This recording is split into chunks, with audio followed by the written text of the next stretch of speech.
Mr. Jeffery Hawkins, I'd like to start by congratulating you on the success of your tenure here as a Consul-General. Thank you. Now, I'd like to ask, what's the most challenging of your time here?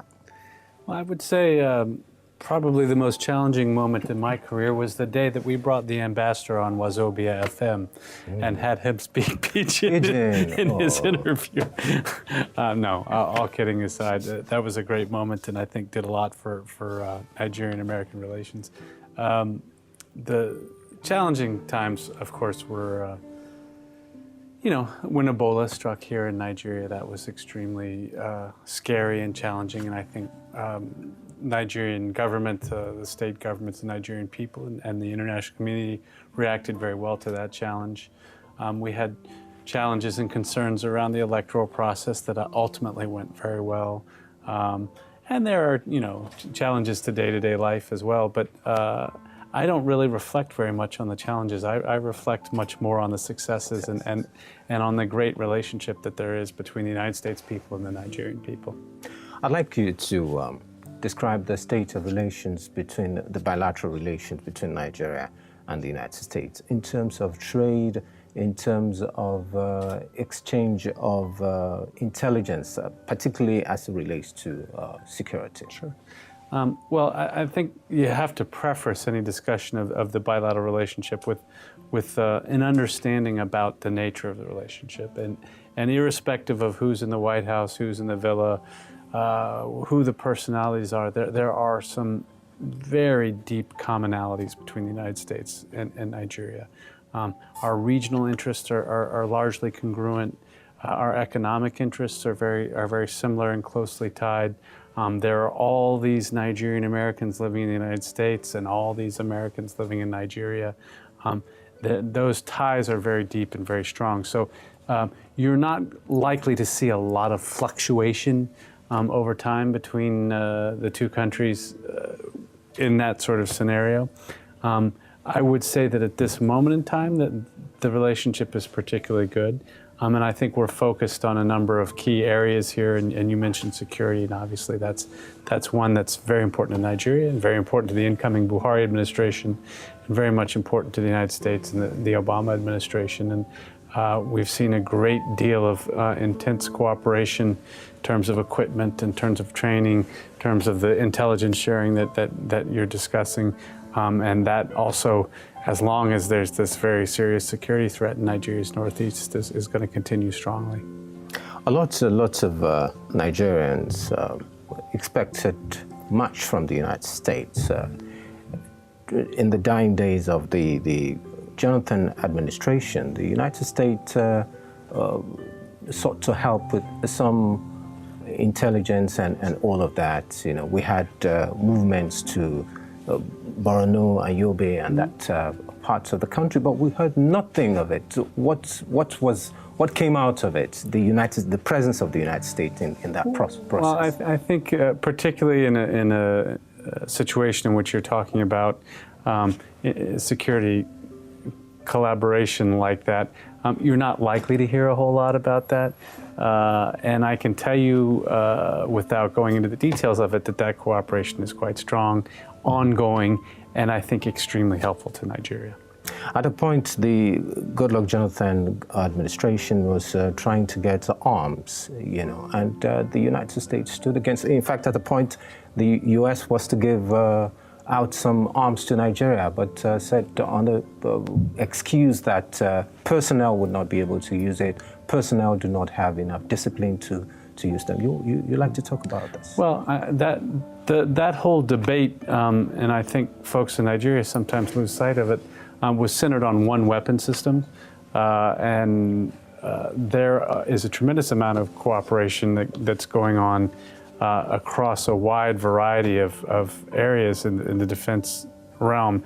And so to talk about one weapon system and suggest that somehow represents a decline in the relationship is erroneous. And I'm reminded of it every time I'm out in the harbor here in Lagos, when I see the NNS Okpabana, which is the newest flagship of the Nigerian Navy, which was just turned over, and I was there when it happened a few months ago. You know, I mean, there's plenty of good work that's being done there, and plenty of good training and good cooperation.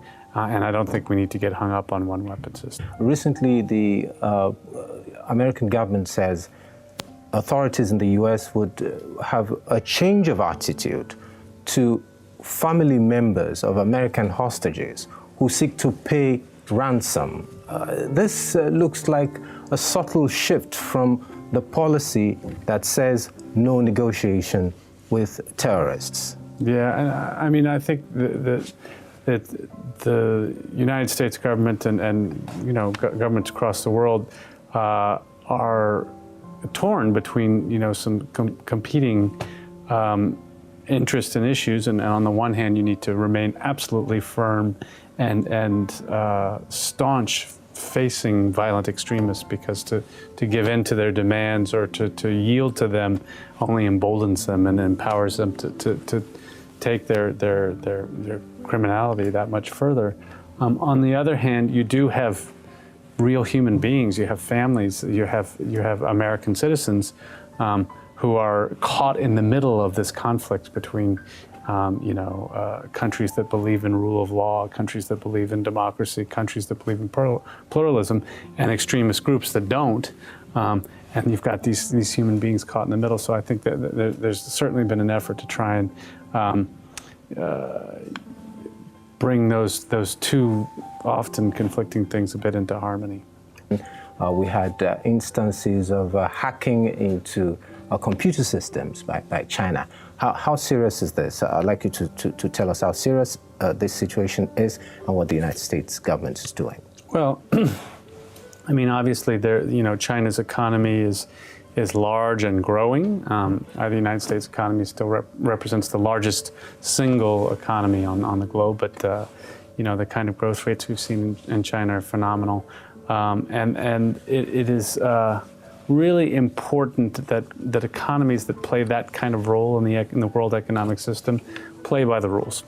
And the cyber area that you're talking about is one of those new areas where, in some respects, the rules of the road are less clear, they're less well established, and so it's very, very important that we all sort of respect the international system and respect the international rules that have been set up. And to the extent that doesn't happen, it's important to be very firm on that. And we've certainly engaged in some rather intensive dialogues with the Chinese government over time about those and other issues. There appears to be some renewed interest by the United States in the fight against Boko Haram and other such groups in Africa, particularly with the donation of, I think, $5 million to the Joint Task Force fighting Boko Haram. Yeah. Towards the end of the Goodluck Jonathan administration, we didn't seem to see this kind of enthusiasm by the United States. It does appear that the coming of a new administration, the administration of Muhammadu Buhari, has engendered some new interest in security in Nigeria. I would say that your question sort of very accurately reflects public perception in Nigeria. I don't think the premise of your question accurately reflects the actual reality of the situation. And the United States was committed under the Jonathan administration to fighting Boko Haram. It remains committed to fighting Boko Haram with Nigeria under the Buhari administration. And our assistance, as we discussed earlier, has been very wide and very deep. And why is it there? It's because violent extremism of the kind that Boko Haram represents is a threat to U.S. government interests. It's a threat to Nigeria. It's a threat to the Nigerian people, and many, many Nigerians have been killed at the hands of Boko Haram. But beyond that, for us, we've seen what those sorts of movements unchecked can do to global stability, and so we're very eager to work with Nigeria in fighting Boko Haram, whether it's under a Buhari administration, Jonathan administration, XYZ administration. I think you'll find a strong partner in the United States.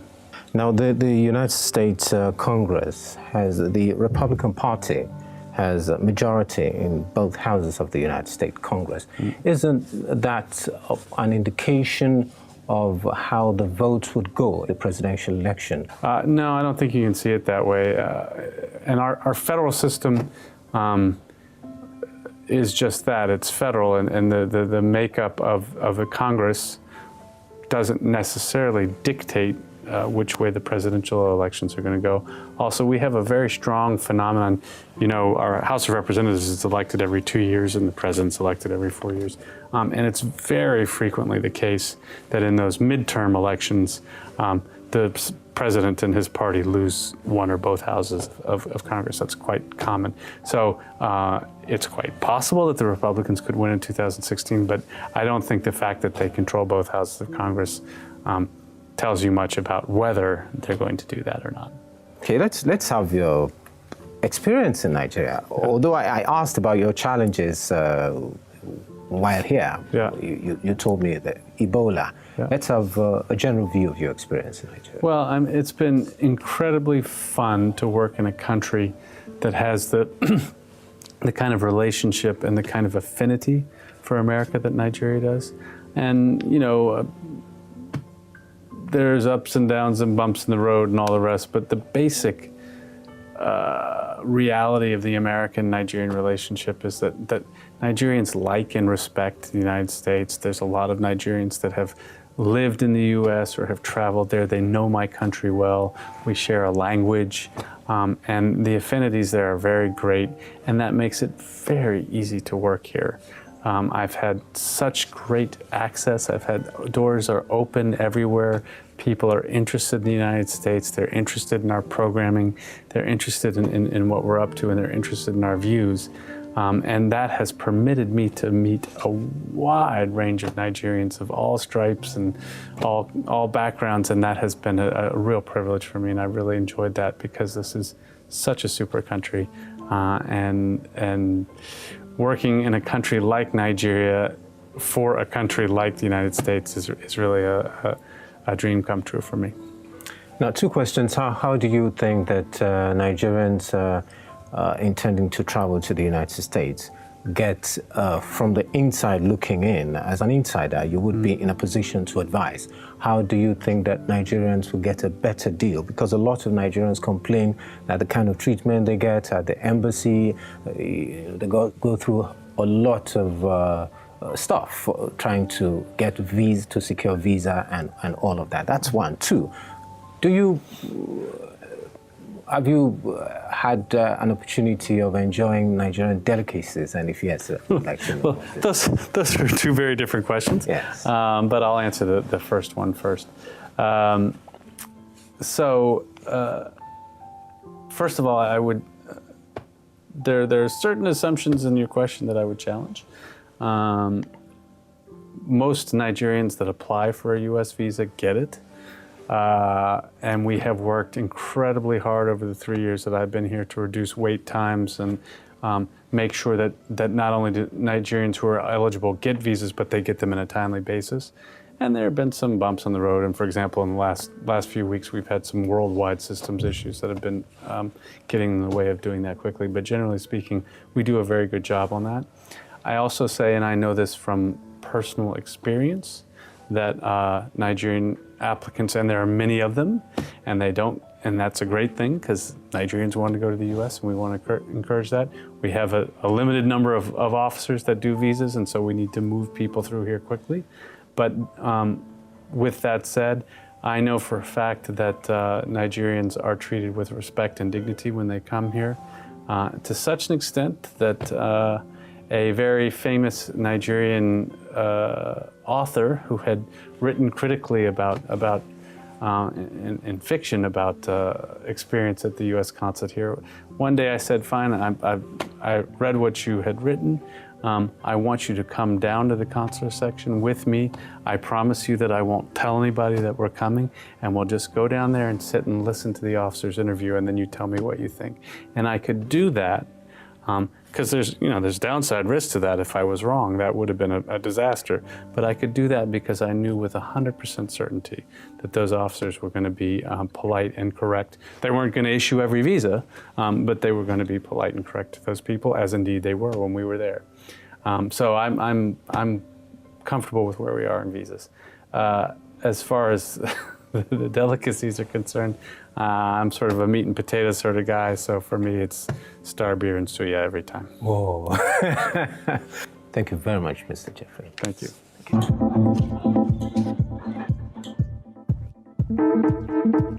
you.